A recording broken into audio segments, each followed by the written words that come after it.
La radio est un marché de 117 millions. C'est un média qui se porte bien, qui est en progression par rapport à 2020 de plus 10,8. On avait déjà vu ça en fin d'année et sur le bilan annuel. C'est un média extrêmement réactif et agile qui se redresse très vite. Et d'ailleurs, quand on regarde ce média par rapport à 2019, au premier trimestre 2019, il est quasi à stabilité, à moins 0,5.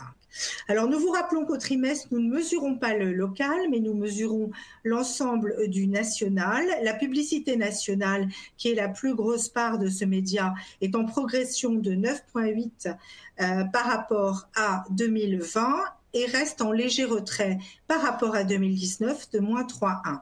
En revanche, le digital, qui reste un tout petit marché, le digital du média radio, est un levier très dynamique. Il progresse de 33% par rapport au T1 2020 et il a une progression de x2 par rapport au T1 2019. Alors, sur les 3 premiers mois de l'année, eh bien, les volumes de la radio sont supérieurs à ceux de 2020, plus 5%, mais ils restent inférieurs de 8,9% par rapport à 2019. Cela représente une perte en nombre de spots de 39 760 spots en radio sur 2 ans.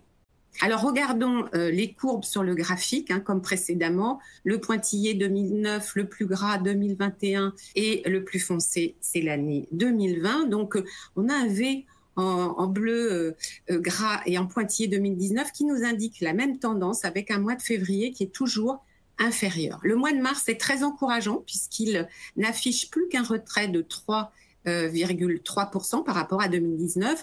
Alors, quand on pense qu'en mars 2020, la baisse était de 32% par rapport à 2019, eh bien, la crise semble avoir un impact plus modéré sur la durée publicitaire du média. Et d'ailleurs, la tendance se confirme, on le verra complètement au mois de septembre, mais en tout cas, en avril, on le voit qu'on a des progressions à 2 chiffres sur la totalité des segments.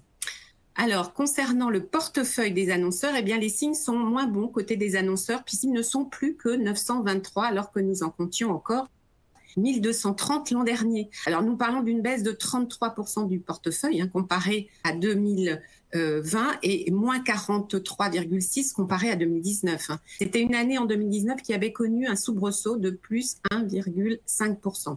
Donc, on voit bien ici que le nombre d'annonceurs, bon nombre d'annonceurs n'ont pas fait leur comeback, une partie de l'économie n'ayant pas encore pu reprendre du service. Alors, à titre d'exemple, eh bien, des annonceurs comme Noroto, Jardiland, SNCF ou encore Air France qui étaient habituellement très actifs en radio et notamment sur cette période sont encore absents. Alors, si on regarde les segments, eh bien, les programmes locaux ont le moins souffert, on est à moins 3%, mais ce sont plutôt les musicales, les généralistes qui perdent le plus d'annonceurs en valeur absolue puisqu'ils ont un portefeuille plus important.